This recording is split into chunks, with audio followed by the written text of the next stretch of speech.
paz do Senhor, irmãos e irmãs, e aos admiradores do Evangelho. Estamos começando mais um podcast, Caminhos para Cristo.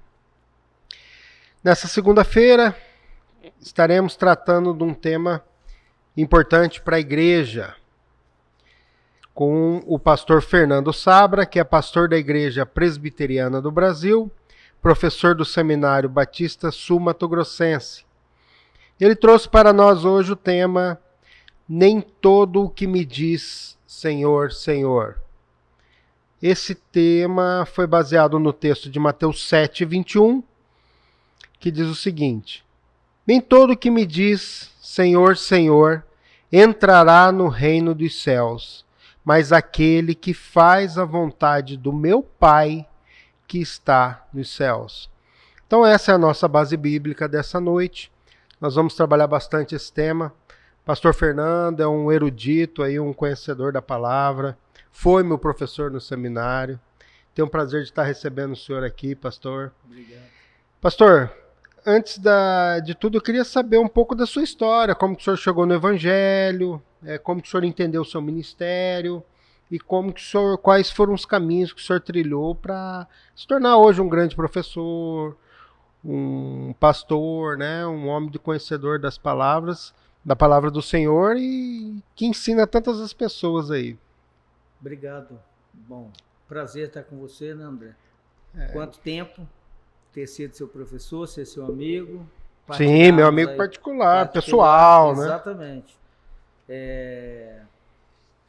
Temos conversado já muitas vezes e respondendo inicialmente a sua colocação, a minha conversão se deu através da evangelização, de amigo, né? Convencional, de um clássico. amigo, foi um amigo, né? Conversando, aquilo me despertou, porque eu não tinha ideia, né? Era o Brasil de 1982. Outro cenário, né? Outro cenário, outra do Brasil, do de Evangelho, tudo. de tudo. Exatamente. Então não havia essa propagação em larga escala nos meios de comunicação. Essas ondas da evangelização. Com certeza não. Foi um amigo de escola, grande amigo até hoje, que começou a conversar sobre o Evangelho, sobre Jesus, aquilo me despertou. Amém. Uma vez eu fui a um culto, eu me identifiquei, gostei, sobretudo porque a Escritura ela lida, havia exposição da Escritura, isso há muito tempo, é curioso. Hoje se fala muito em pregação expositiva, mas foi uma exposição do Evangelho. Mas era, né, a base. E tem que ser, eu acredito, Tem que ser. Eu aí me identifiquei e houve um processo aí, até o momento que O que me marcou muito na conversão, André, foi isso. Porque a gente sempre tem aquela ideia, Deus é muito bom, Deus é isso, Deus é tudo. Mas uma hora eu me vi questionado assim, se Deus é tudo isso, por que eu não me coloco junto a Ele? Para mim. Isso é uma pergunta que eu não me lanço a Ele, né? Exatamente. Ele já se lançou a mim. O que falta para eu... E ali eu tomei uma decisão. Foi assim, em 1984, em fevereiro de 84. Foi no Rio de Janeiro, né? Foi em Manaus. Em Manaus, meu pai é militar. Viajava muito, né? Morava em vários... O senhor nasceu no Rio, né? Nasci no estado do Rio, eu sou petropolitano. Em Petrópolis? Petrópolis. Diz que é maravilhoso lá, né? Muito eu não conheço. Lindo. O pessoal fala Tenho que família no Rio, na capital, Niterói. Uhum. O estado do Rio é um estado muito pequeno, não é como Mato Grosso do Sul, que é um país, né? É grande. Aqui é muito bom. Você vai para uma cidade para outra, você anda não sei quantos quilômetros. Exatamente. Né? Você vai em São Paulo, você andou 100 quilômetros, passou por 3 cidades já. Exatamente. Exato. O Rio, você vai daqui a Três Lagoas, você praticamente atravessou o estado do Rio, norte e sul, né? Mas o senhor veio de família evangélica? Não, né? Não, minha família... Foi esse amigo despertou, te levou, aí foi conhecendo a doutrina. Eu achei interessante também. A família é um pessoal querido demais, muito importante em tudo na minha vida. Pai, mãe, avós. Mas eles não tinham uma relação muito frequente, né, com qualquer tipo de religião. Eles não eram muito a nada. Né? Entendi. Tinha uma formação tradicional. Aquela do brasileiro católico. Exato, e, né, tradicional. Todo mundo pergunta, fala, não, eu sou católico, Sim. Mas fui à missa, acho que no batismo, no casamento, e no batizado. Por aí. Por aí. É o clássico do brasileiro naquela época, né? Naquele momento. Naquele momento. Hoje não. Hoje o evangelho acho que avançou muito nisso aí, né, pastor? Nessa tarrafada, vamos dizer. Sim. Inclusive nós vamos entrar mais profundo nesse tema, em cima do texto que o senhor escolheu, que eu acho um texto importantíssimo quando nós vamos estar tratando exatamente da prática, né? Sim. Porque aqui não é só a aplicação, né? Não é só a palavra e tal, mas é o que eu, como o senhor falou, que o senhor se lançou em Cristo. Como que eu vou me lançar nesse reino? Sim. Né? Sim. Então, isso aqui eu acho que é a essência do que nós vamos estar falando, né? Sim. Que o texto lá diz: nem todo que me diz Senhor, Senhor entrará no reino dos céus, mas aquele que faz a vontade do meu Pai que está nos céus, né? Pastor, esse texto ele é uma aplicação do Sermão do Monte? Ele é uma aplicação do Sermão do Monte. Eu diria assim, ele é a conclusão do Sermão do Monte. Onde ele vai estar no finalzinho ali, Exatamente. ele vai estar aqui, fez toda a doutrina, né? Daí vem a aplicação. Podemos dizer assim? Sim. Então explana aí para mim, pastor, essa questão desse quesito. Em se tratando do texto, esse texto é um dos 5 grandes discursos de Jesus no Evangelho de Mateus. Né? Nós temos, alguns autores classificam em 6, mas grande parte... Mas ali o senhor falando ali do capítulo do 5 ao 7. Do 5, 6 e 7. Aí né? depois nós temos o capítulo lindo, 13, né, depois o 18, e assim até o final você tem 5 grandes blocos onde Jesus ensina. E o Sermão da Montanha é um sermão lindo, conhecido inicialmente pelas bem-aventuranças, ou os felizes, né? E o que eu acho importante ali do texto desse Sermão do Monte, pastor, que a essência do que ele fala ali, isso foi aplicado anteriormente. Se você for ver os próprios profetas, quando ele julga, quando ele aponta, ele está falando dessa essência, né? E aí depois é pregado nas epístolas também. Então seria um ponto de equilíbrio.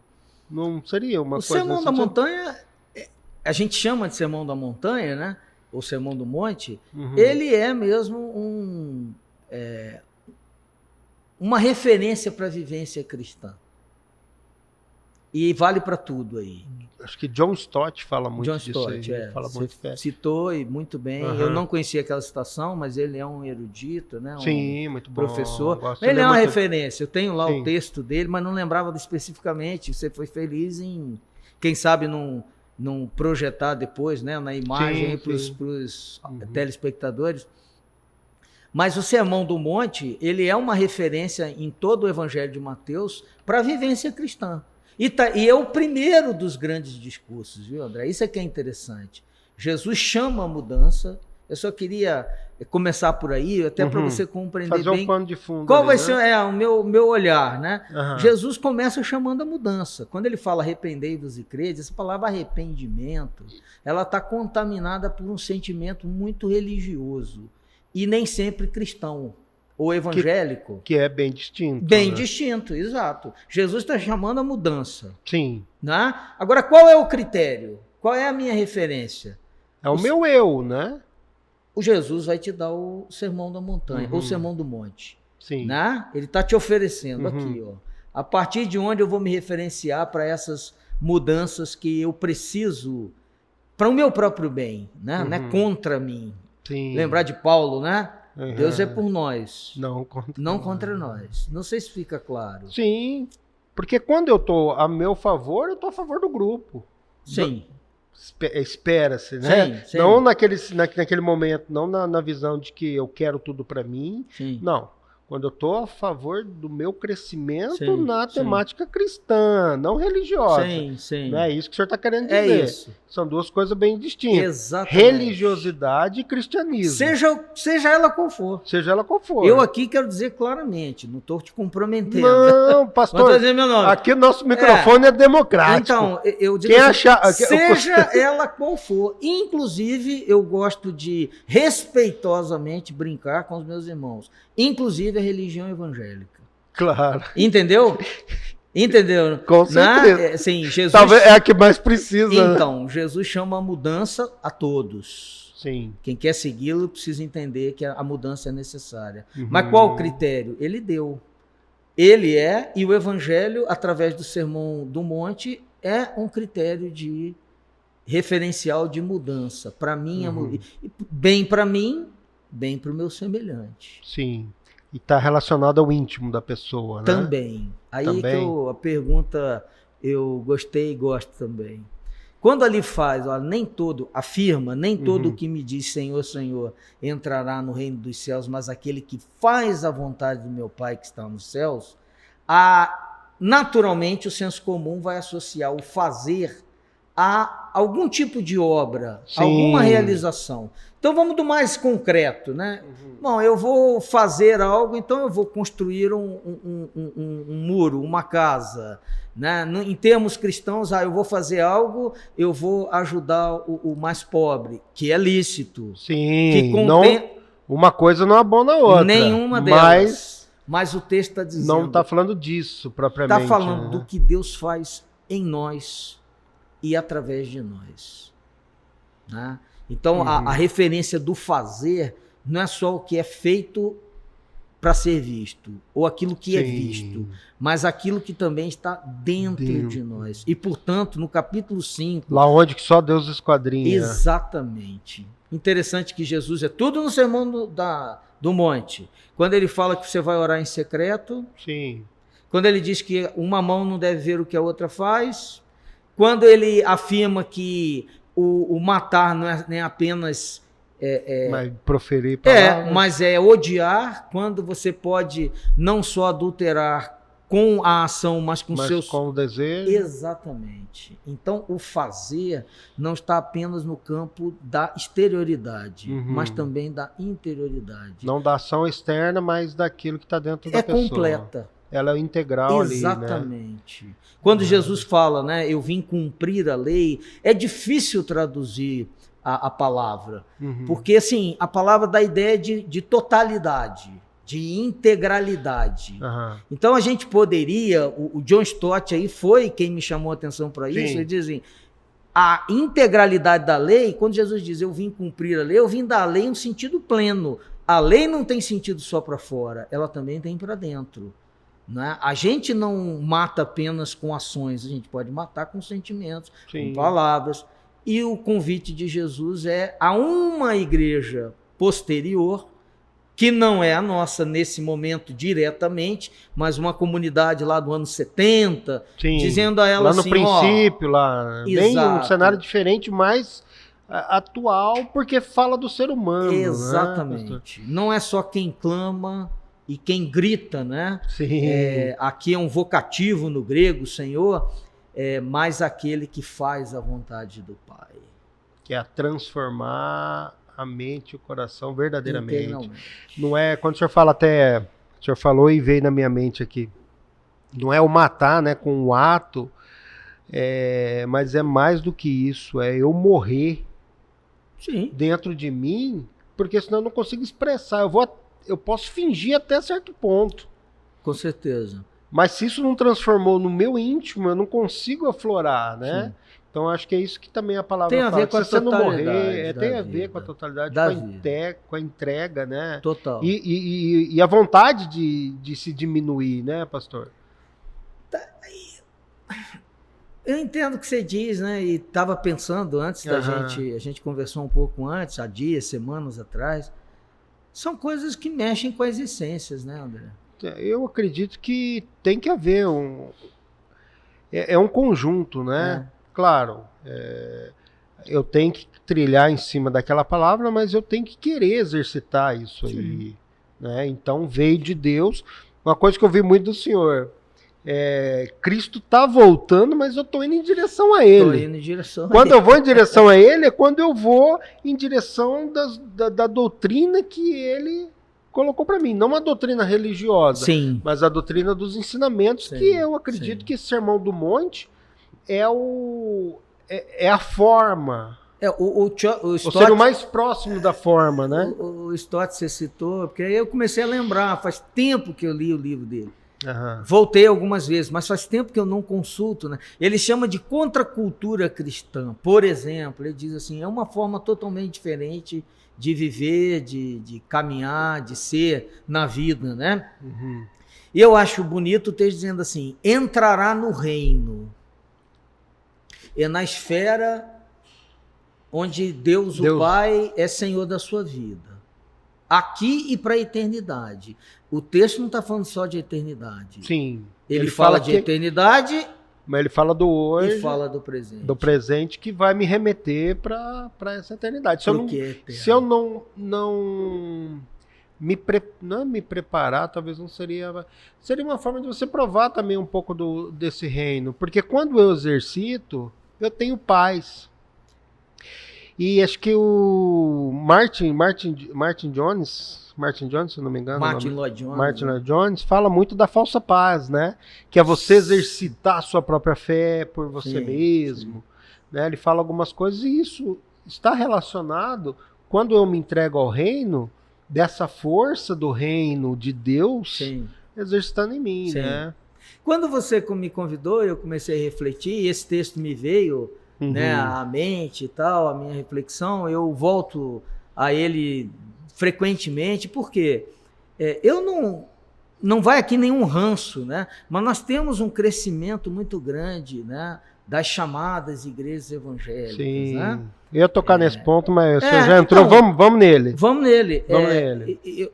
Eu não estou aqui avaliando isso, o crescimento, mas aí... Como eu dou aula de história também, na história da igreja, do pensamento cristão, eu obrigatoriamente me lembro... Começa a ver, percebe, né? O crescimento que houve em um momento da igreja, que isso trouxe enormes problemas. Ou seja, a igreja perde a sua vitalidade como uma comunidade do reino, né? Se com pouco já era difícil de exercitar essa prática, com muito.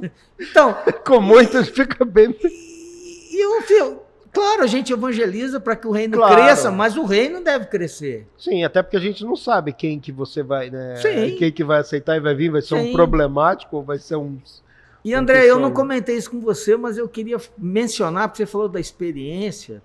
De fato, eu tive experiência de conversão, mas eu tive algumas experiências aí de 2013 para cá, 2014 para cá, muito intensas, né? E ali é que eu me fui confrontado entre, de fato... Eu já tinha isso como uma ideia, como você falou, um conceito, mas ali aquilo veio para dentro, bateu dentro de mim com muita força. Uma coisa é religião, a outra é evangelho. Bem distinto. Eu nunca descrevi o evangelho, mas eu vi que eu estava vivendo há um bom tempo como um religioso. Eu era um bom pai de família, eu era um bom cidadão, acredito que seja, um bom vizinho, uma relação boa com as pessoas, mas eu estava vivendo uma perspectiva de religião, né? De prática, mas uma prática não transformada e nem transformadora. E eu gosto de dizer que foi um texto de um líder cristão que acredita na missão, na evangelização, chamado Timothy Keller, onde ele faz uma aproximação com o texto da parábola dos dois filhos, né, chamada do filho pródigo, onde ele reflete sobre isso. Né? E esse texto ele também nos leva a isso. Né? Entra no reino, não é quem fica. Inclusive o texto diz, olha, em teu nome nós curamos, profetizamos, expelimos demônios. Né? E o texto diz assim, ó, apartai-vos de mim, uma palavra muito forte no texto. Então ele diz o quê? Quem é que entra no reino? Inicialmente, o fazer, por isso que é gostoso estudar, né? O fazer ali, ele não está de uma forma ativa, né? Num modo verbal ativo, mas depois ela entra. Quem faz, quem constrói a casa sobre a rocha. E eu gosto desse texto também, que ele te dá um exemplo prático. Ele fala assim, ó... E te mostra o princípio. Exatamente. Né? É completo. Ele diz assim, ó... A prática é essa. Se você não fundar na rocha, exatamente. Se você não adianta você nem construir. Se essa sua vivência ela ela não é integral, vamos dizer assim, né, usar essa palavra, você está construindo a sua casa sobre areia. E eu não tenho vergonha de dizer que em determinado momento parece que eu estava edificando a minha casa. Não estou falando dos outros, tá vendo? Eu não estou falando... Sim, claro, né? Mas o evangelho ele é isso, né? Ele é primeiro em mim. A impressão... eu acredito que se a gente for abrir parênteses aqui, eu tenho milhares, o senhor também tem outras. Com certeza. E vamos ter outras, e né? Porque mais. enquanto nós estamos vivendo, nós estamos exercitando, nós estamos caminhando em direção a esse Cristo. Né? Muitas mais. Pastor, qual que é o sinal de que eu estou fazendo a vontade do Pai? Então, o texto diz que vai dar fruto. Sim. Tá? Sim. O texto é curioso, lá em João 15 também. Mas o texto diz que o fruto, e mais, né? Se o fruto é fruto do reino, ou para o reino também, ele vem, é e vai, eu tenho esse critério com a vivência de Jesus. Né? Eu acredito. Então, as minhas ações, elas são construtivas, elas são positivas, elas são cheias de amor e compaixão, né? Elas transbordam na direção do meu semelhante, elas me fazem pessoa melhor. E isso é visível, André. Eu sei porque nós já compartilhamos das nossas vidas pregressas. Sim. Nós sabemos quem nós éramos. Sim. E quem nós somos. Né? Nós sabemos que, desculpa a liberdade, mas não, assim, pastor, eu sei que a gente já conversou. Aqui, todo mundo a gente saía à noite, não era para ajudar alguém. Não, não é dar para sopa para mendigo, não. Nós saímos era para aprontar. Exatamente. Né? Então, isso é visível. Isso não precisa uma grande teoria para isso. A gente saía, era para aterrorizar. Né? A gente não, hoje em dia, às vezes alguém fala assim, poxa, mas você se preocupa com a pessoa, como é que é isso? Eu falo, é natural. É natural na medida em que eu estou em comunhão com Cristo. Sim, né? Aquilo faz parte. E expandindo, isso não está no texto. Isso, sim, não o senhor está abrindo mais. Agora, expandindo a visão, né? Para a teologia do apóstolo Paulo, que é a coisa maravilhosa, a fé cristã é a fé, é a vivência no Espírito. Né? É a experiência de... Exatamente. Ele diz assim, ó, pelas minhas forças, pelo Espírito Santo, no meu braço, exatamente, não vai. E eu me perguntava, porque eu tinha valores, né? Sim. E tinha família, como você, o pai correto, a mãe ensina aqui, ali, mas eu falei, eu quero isso, mas eu não consigo. Onde é que está essa chave? Se não for o Espírito de Deus, gente não consegue fazer a vontade do Pai. Não vai. E aí é interessante que os evangelhos aí tem, né? Voltando, retrocedendo, né? Um pouquinho aqui no evangelho de Mateus, também não há essa exposição, né? Não há essa exposição. O Paulo faz essa exposição, mas o evangelho de Mateus, ele começa a dizer assim, eu batizo vocês com água, João Batista, mas o que vem após mim vai batizar com fogo. Exatamente. Que é com o poder com o Espírito Santo. Está literalmente em Mateus 3,11. Ele vos batizará com o Espírito Santo e com fogo. Sem Deus não vai. Graças a Deus. Amém. Ainda bem que eu consegui entender. Pastor, Jesus fala muito sobre os falsos profetas, né? Uma questão que ele bate bastante, né? O senhor acha que quando ele expõe esse sermão, quando ele ensina isso, ele está fazendo uma analogia para o crente quanto àqueles falsos profetas, só que agora sem um ministério, mas com a sua atitude cristã? Ele vai trazer esse peso ali no chicote? O texto diz que sim, né? O texto diz que sim. Eu gosto de sempre, voltando, né? O texto fala a cada um de nós. Quer mais água, pastor? Sim, mas o texto, ao mesmo tempo que ele fala a cada um de nós, a gente tem aquele público inicial lá, uma comunidade cristã, vamos dizer, em torno do ano 70. Então o texto já está dizendo, havia falsos profetas naquele momento? Sim.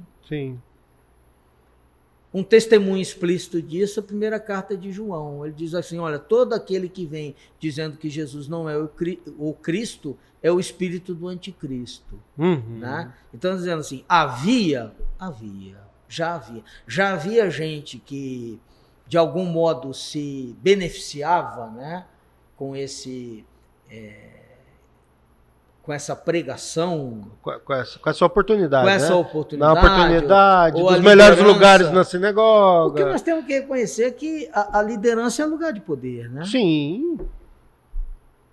E a liderança religiosa também. Também. Aí eu escolho mesma forma. agora poder de quem, né? Ainda Paulo fala, uns vão pregar por amor, outros por interesse próprio. É meio que Cristo está sendo pregado. Ainda ele distingue. O evangelho e esse povo não tem uma coisa nada a ver com a outra. Só tem uma diferença. A palavra de Deus é livre. É livre. E quem está desse modo, ele atrai sobre si o juízo. O juízo. Então... Porque ele está ciente... por causa dessa transformação no seu íntimo, né, naquilo que nós estávamos falando anteriormente, não se deu. Não aconteceu. Não. Ele está no exterior, né? Vamos pegar um exemplo concreto e bonito? Você conhece, eu estou aqui problematizando a partir... E de um homem, John Wesley, né? Sim. John Wesley, um homem... Uma hora ele fala assim, bom, será que esse evangelho, eu conheço isso mesmo? Né? Até o momento em que ele se vê diante de uma experiência simples, nada assim... Nada muito... Muito não, mas ele diz que a partir daquele momento algo mudou.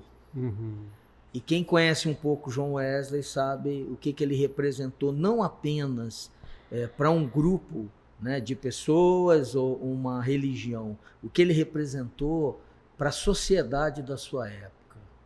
John Wesley evitou que imensos males se propagassem, ele trabalhou intensamente, um homem que viveu para isso. Estou dando exemplo, né? Se entregou muito, né? Ele era um cara muito estudioso demais. Que deu origem depois ao movimento metodista e à igreja por ser metódico ali. Metódico. Né? Mas ele dizia, olha, o que é isso? Né? O que é isso que eu vejo... nos morávios, que era um grupo de cristãos, e eu não consigo ver, né? Eu não consegui experimentar. Ele questionou a sua própria religiosidade e descobriu, vamos dizer assim, a força do evangelho. Eu não pude verificar isso em um documento talvez mais primário, né? Que em termos de história é importante. Mas nos livros de história se afirma que a leitura da introdução do comentário de Lutero à carta aos Romanos, a leitura da introdução, foi o que despertou ele para o Evangelho. O Lutero falava isso, né, de modo muito bonito, né? Muito, muito bonito. O comentário dele, a carta aos Gálatas, um comentário preciosíssimo, né? Onde ele... Eu não tenho essa, então, mas eu posso te ajudar a conseguir. Ele identifica como Paulo, o evangelho é o que transforma. Sim. Né? E o evangelho é o que a gente estava comentando, é o poder de Deus que vem pelo Espírito. Sim. Na marra não vai. Nem por força, nem por violência, não mas vai. pelo Espírito Santo de Deus. Agora, interessante, ó, o Mateus... não tem nenhuma narrativa, como tem Atos, né? Mas ele começa dizendo, ó, eu batizo João Batista com água, ou em água, mas vem o que vai batizar vocês com o Espírito. Com o Espírito, né? Com o Espírito Acho que ele fala fogo ali na palavra? Fogo, Espírito, né? Fogo, né? E o fogo, né? Então tá presente. Que é muito confundido esse texto. Aí um dia mas a gente não vai entrar, não vamos entrar nessa. Mas aí com certeza a gente pode dizer... que ele diz assim, não vamos entrar nessa, senão o Gil não vai embora hoje. Mas vamos falar que o Espírito Santo, ele está dizendo, a presença do Espírito Santo. Jesus termina o Evangelho de Mateus dizendo, ide, fazei discípulos, ensinando-os a guardar. E ele diz, e batizando-os em nome do Pai, do Filho e do Espírito Santo. Os evangelhos, eles não são iguais absolutamente, mas todos eles mencionam a presença do Espírito no ministério de Jesus e a presença do Espírito com os discípulos no envio de Jesus. Sim. E o livro de Atos, por exemplo, ele narra toda uma história. Sim, do poder da prática. Tanto que Atos é prática, Exatamente. né? É a prática através... Praxis, né? A palavra grega. Prática através do Espírito de Deus. Exatamente. Mas aquilo que a gente está problematizando. Sim. Essa prática não é, eu tenho uma teoria, agora eu executo. Agora eu executo. Não. Né? Essa teoria brotou de mim e ela sai sem que eu precisasse forçar. Ela vem da experiência com o transformador. Com o transformador. Por aí, né? É muita coisa. Falando do Espírito ali, Espírito Santo ainda, pastor, que eu acho até que a gente uma hora podia até fazer alguma coisa, um texto, um estudo sobre ele, porque eu acredito que... Tem até um livro que fala, é o Deus Esquecido, né? Que realmente... A igreja esquece de muitas particularidades e muitas das ações do Espírito Santo de Deus e lembra só do carisma e da manifestação que ele pode gerar em mim, mas não da transformação, porque você vender uma espiritualidade é fácil. Eu chegar lá e fazer um ping-pong-play, né? É fácil. Agora, viver isso que nós estamos pregando, pelo poder do Espírito Santo, não é fácil. E no primeiro livro de Coríntios 12:3, lá vai estar assim: pois isso eu afirmo que ninguém fala pelo Espírito de Deus, que ninguém que fala pelo Espírito de Deus diz, Jesus seja amaldiçoado, anátema. Ninguém pode dizer, Jesus é Senhor, a não ser pelo Espírito Santo, né? Então, quando esse texto, quando o senhor pega essa porção do texto ali, que está no finalzinho do sermão, e a gente entende que já é o princípio, as práticas ali, ele está falando para os cristãos mesmo, porque quando ele fala, todo aquele que me disser Senhor, Senhor, porque se não for pelo Espírito de Deus, eu não reconheço. Seria... Bom, eu acredito que são... a gente estudou juntos, né? E a exegese a gente estuda dizendo assim... Inicialmente eu tenho que entender que Paulo é Paulo e Mateus é Mateus. Sim. Né? Paulo tem um contexto específico. É a disputa entre pessoas que julgavam que esse dom, esse ministério é mais importante. E Paulo diz, ninguém confessa Jesus senão pelo Espírito. Então não faz sentido eu julgar o pastor André porque ele tem um ministério, eu tenho um dom, e eu tenho outro, e eu acho o meu superior a dele. Jesus, no Evangelho de Mateus, está retratando uma realidade diferente. Ele está retratando, de fato, falsos profetas. Vou repetir, porque a gente já falou, isso é sério. Falsos profetas. Gente que é capaz de realizar coisas. Olha que interessante. Tanto não é essa fazeção de coisas, desculpa aqui o neologismo tão feio, que ele diz, expelir, curar, profetizar.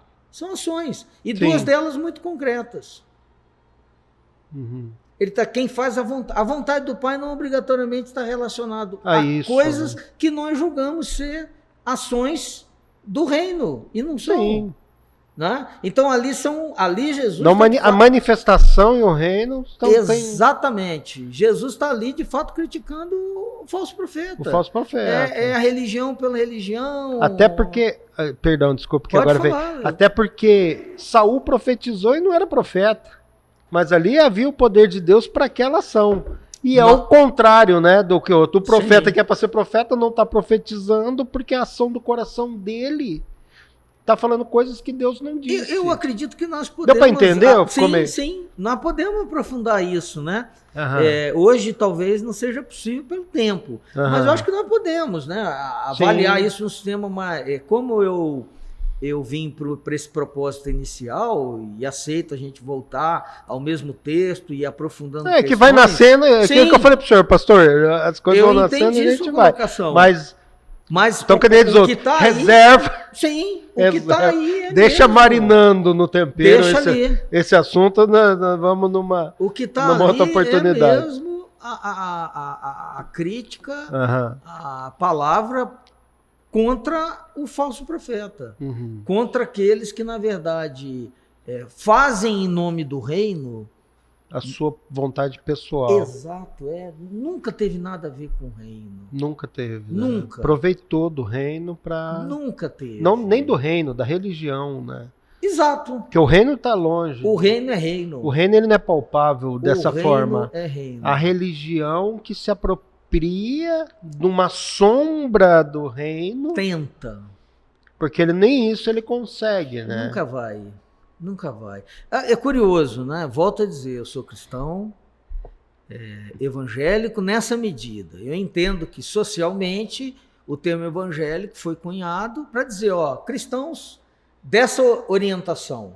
Uhum. E nós sabemos que somos muitos. E para nós não há nenhum problema, porque a nossa formação é essa. Cada igreja tem a sua autonomia, sim, tem sua doutrina, tem sua liberdade. Ninguém é proprietário do evangelho nem de Deus.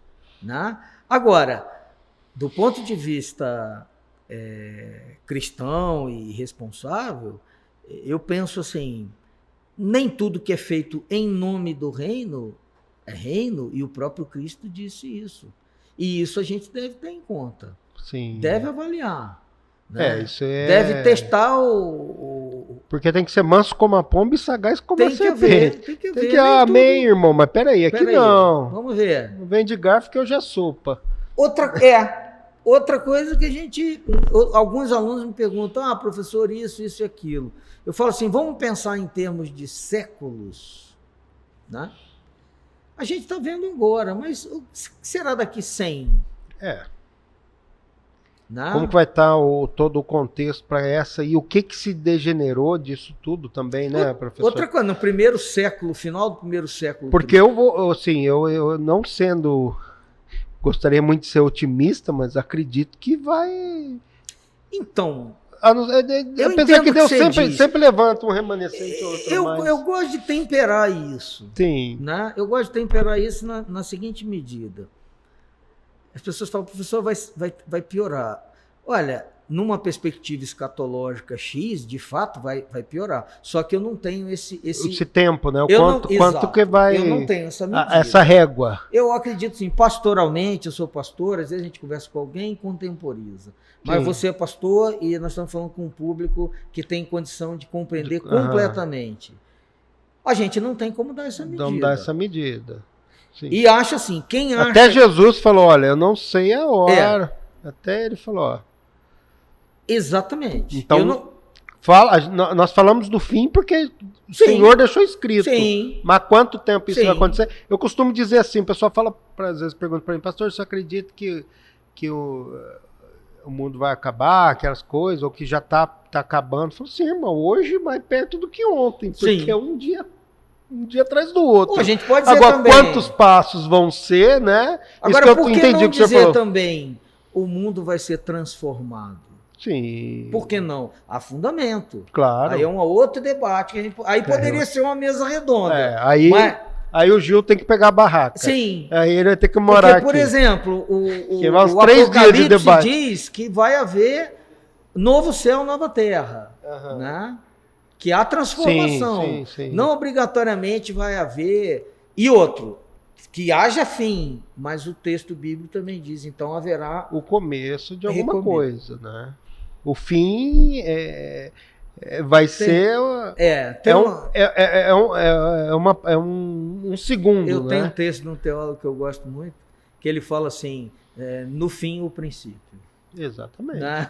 Porque se acaba e não desliga, ele vai começar uma nova outra colocação coisa. Indireta, né? Eu acho que o texto a gente deixou que eu digo assim, deu como referência a perspectiva que eu quis dar, né? Um cristianismo que cresce, que tem falsos profetas, e gente que fala demais ou faz até demais, mas que não tem nada a ver com o reino, e lembrar que o Jesus lá no primeiro século já existe esse testemunho. Sim. Agora, anterior até isso, né? Sim, os profetas mesmo também falavam. Também. Agora, o que eu gostaria da gente pensar assim, bom, se eu digo que vai acabar agora, cabe a mim viver essa verdade.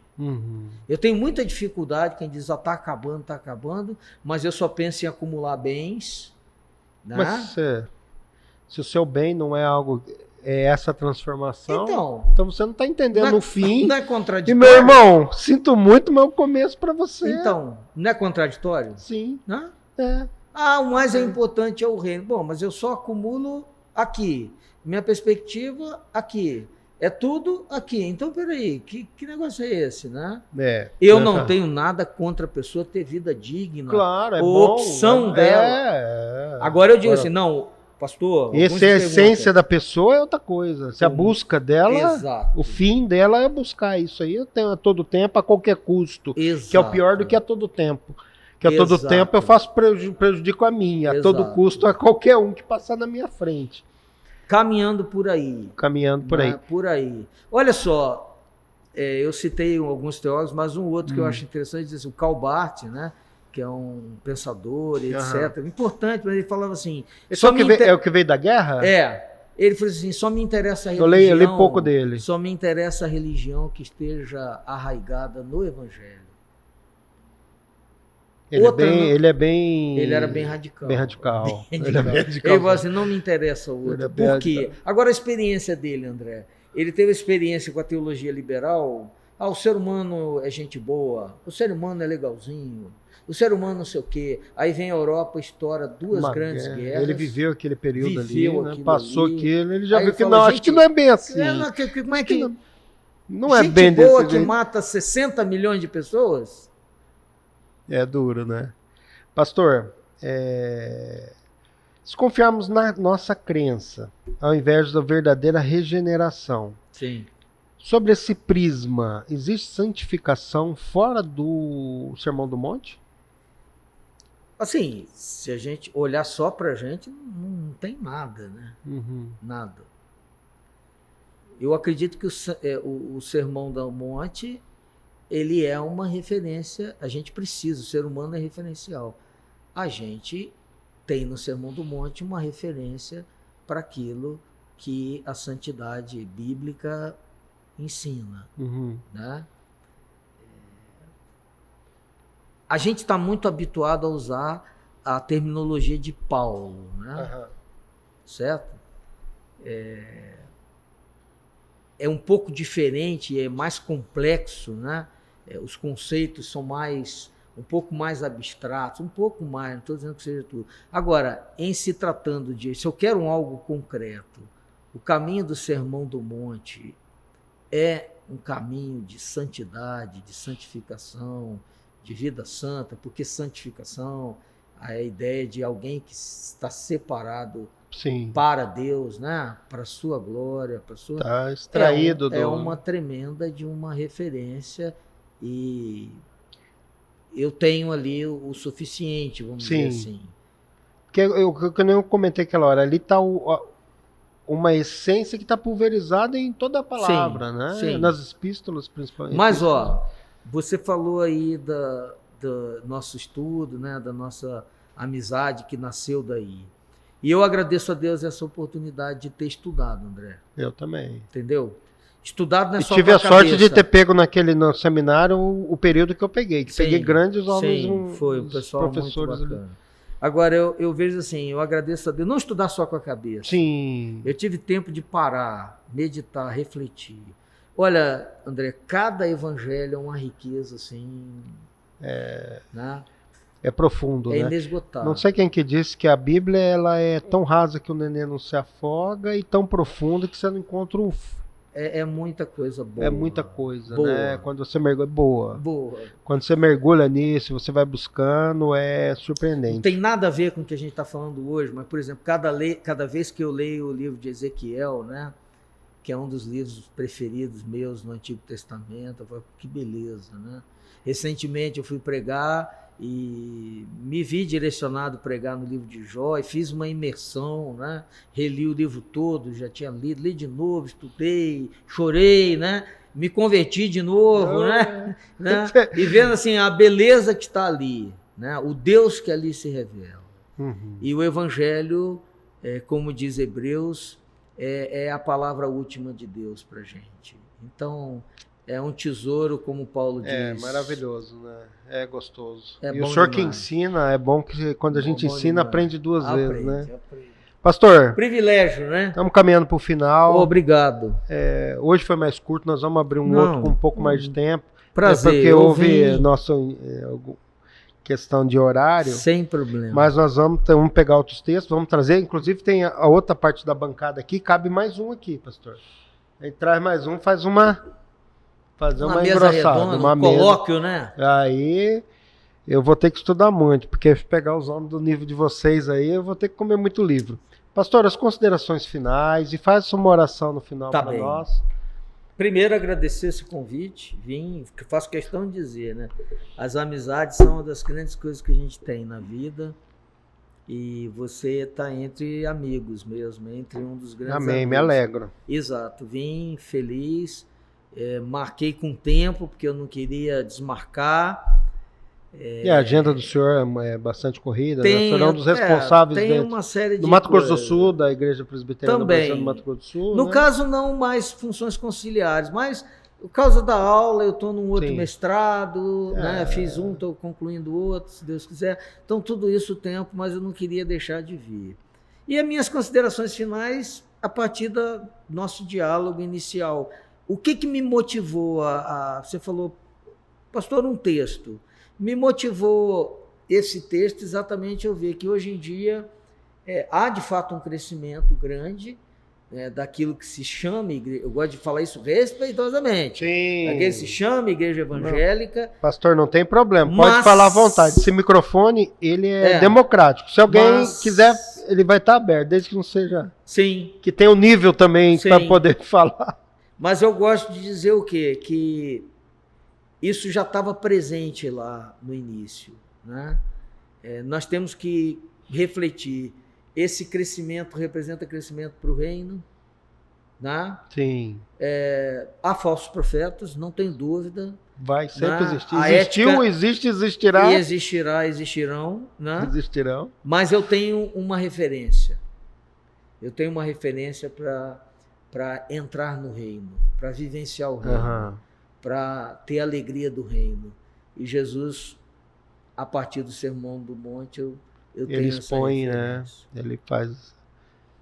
É isso. Amém. Pastor, faz uma oração final, entregando o nosso programa nas mãos do Senhor, aos nossos telespectadores aí. Muito obrigado mais uma vez. Pai querido, nós agradecemos e rogamos que essa tua palavra faça morada em nós. Sim, Jesus. E que o teu Espírito seja a tua presença a fazer que cada semente gere muitos frutos, muitas outras sementes. Gere aquilo que só o Senhor pode fazer, que a cada semente produza outras 100, sim, outras Pai. Mais. Mas que esse mais represente o teu reino, a tua presença e tudo aquilo que o Evangelho é capaz de produzir. Nós oramos assim, agradecidos em o nome de Jesus. Amém. Amém. Amém. A você que está nos assistindo, fique na paz do Senhor, aos irmãos, às irmãs e os admiradores do Evangelho. E dessa forma foi a nossa segunda-feira, com esse papo maravilhoso. Vou trazer o pastor Fernando novamente, com outro tema, e para que eu, você e todos nós possamos aprender cada dia mais das coisas de Deus. Fique em paz e boa noite.